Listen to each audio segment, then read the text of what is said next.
Olá, sexto ano, estão todos bem? Espero que sim. Estamos aqui em mais uma videoaula. Infelizmente não podemos estar aqui na escola por esse período de quarentena, mas espero que estejam todos se esforçando para aprender. Hoje, aula relativa ao dia 27 de abril, aula de matemática, nós vamos ver números primos e decomposição em fatores primos. Primeiramente, aqui você pode acompanhar na página 60 do seu livro. E antes nós vamos fazer uma revisão da aula anterior, que era critérios de divisibilidade, os exercícios 3 e 5, ambos lá da página 60. Você pode acompanhar aí na tela. Indique o menor e o maior número natural de 3 algarismos formados por 1, 6 e 5, sem repetição e que possa ser escrito de modo que seja. Na letra A, múltiplo de 5. Para ser múltiplo de 5, o número tem que terminar em 5. Então, terminou em 5, está servindo. Então, é o 165 e o 615. Ambos terminam em 5, ambos são múltiplos de 5. O menor número possível tem o 1 na frente, o maior possível tem o 6, lá na casa das centenas, né? O 1 na casa das centenas para o 165, o 6 na casa das centenas no 615. Letra B, múltiplo de 2. Para ser múltiplo de 2 tem que terminar com par. Então vai ter que terminar com 6. Os números são 156 e 516. O menor possível tem o 1 na casa das centenas, ali 156. O maior possível tem o 5 na casa das centenas, 516. E letra C, os números têm que ser múltiplos de 3. Para ser múltiplo de 3, o número tem que ter uma soma onde o resultado é um múltiplo de 3. Se você somar 1 mais 6 mais 5, o resultado é 12. Então, de qualquer forma que eu colocar esses números, eu sempre vou ter um múltiplo de 3. O menor número possível começa com 1, vai o 5 para casa das dezenas e termina com o 6. Então, é o 156. E o maior possível, 651. Número 5, responda as questões. Letra A. Qual o menor divisor de um número natural? Se você acertou, você disse o número 1. O 1 divide qualquer número. Qual é o maior divisor de um número natural? O próprio número, com exceção do zero. O zero não pode dividir número nenhum. Ele não pode estar em uma divisão. Ele pode ser dividendo, mas ele não pode ser divisor. E agora, vamos aprender números primos. Lá na página 60 você acompanha essa aula aí. Aqui nós temos uma tabelinha, ela está aí no seu livro, ela é maior, mas eu peguei ela parcialmente, uma parte do 1 ao 5, outra parte do 1 ao 15, para a gente verificar com relação aos divisores. É pedido os divisores de cada um desses números.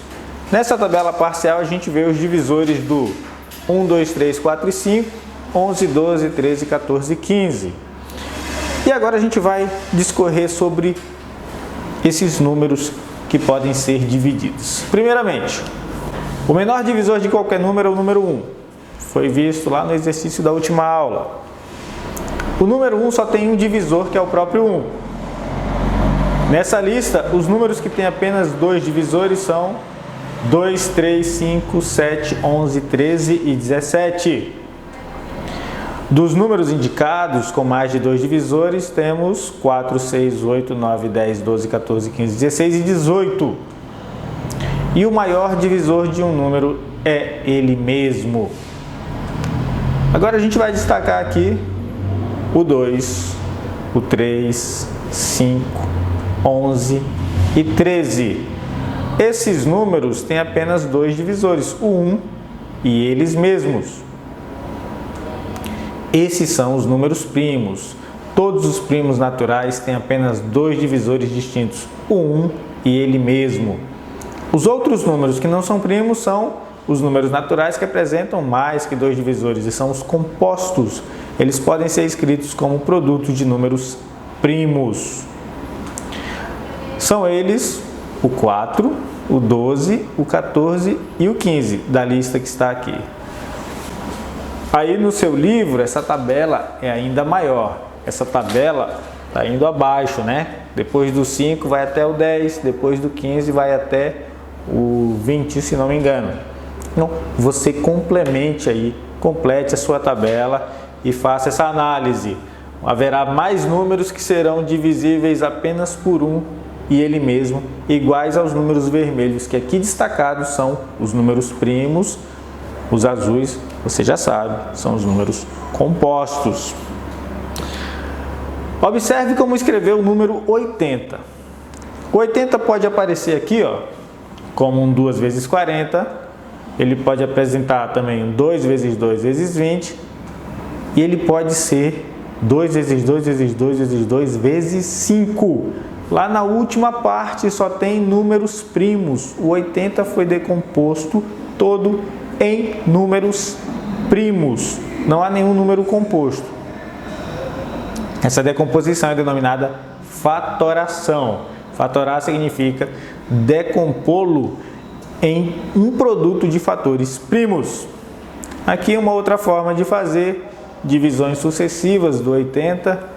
80 por 2 é 40, 40 por 2, 20, 20 por 2, 10, 10 por 2, 5, 5 por 5, 1. E a gente tem do lado direito um dispositivo prático, onde você coloca o 80 e o divisor dele, em seguida o resultado dá 40 e o divisor dele, que é 2, em seguida o resultado 20 e o divisor dele 2, por último 10, o divisor dele 2, até vir o 5, que dividido por 5 dá 1. Então nós temos aqui o número 80 todo decomposto, onde nós temos todos os possíveis divisores de 80. Na verdade, não todos os divisores, mas todos os fatores primos que dividem 80. E agora que você viu isso, vá lá na página 62, aplique esse conhecimento, faça os exercícios de lá. Agradecemos a sua participação e até a próxima aula.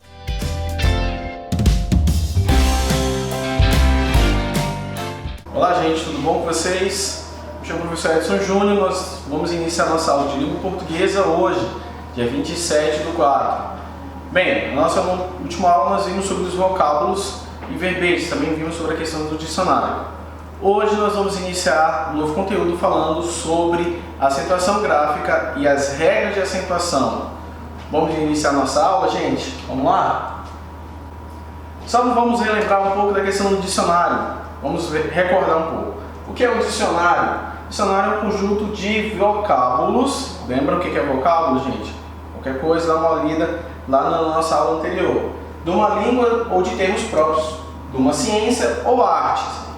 Disposto em geral, alfabeticamente, com o respectivo significado ou a sua versão em outra língua. Só para a gente recordar o que é um dicionário. Vamos lá. Acentos gráficos. Bem, vamos começar por uma dúvida que sempre surge. Lembrando da questão da sílaba tônica que eu falei na aula passada, a gente vai recordar daqui a pouco. Aqui estão alguns acentos, mas professor, eu estou vendo alguns acentos que a gente não conhece, que a gente nunca estudou. Calma, a gente vai chegar lá.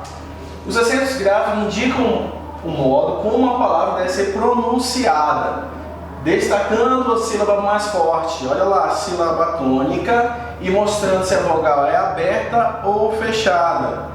Os acentos gráficos são acento circunflexo, acento agudo. Esses dois aqui nós vamos ver agora. Preste atenção, se liga. Tio e grave, ou seja, crase.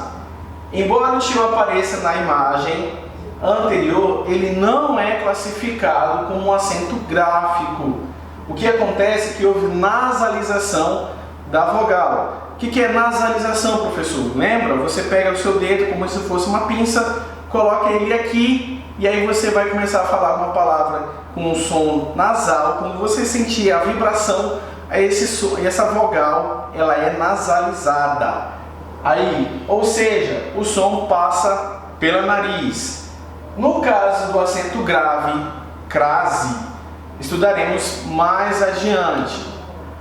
Vamos lá, regras de acentuação gráfica.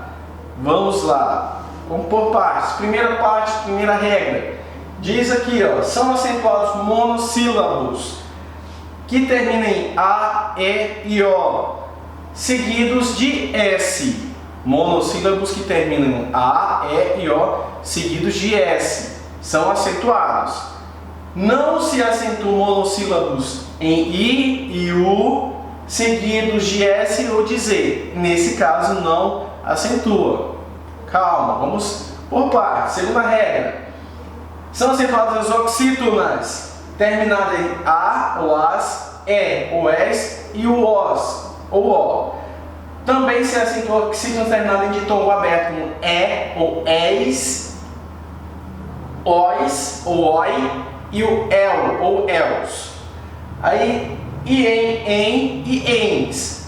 Não se acentua as oxítonas terminadas em AS, todas esses aqui, com terminação com Z. As, es, is, os e os.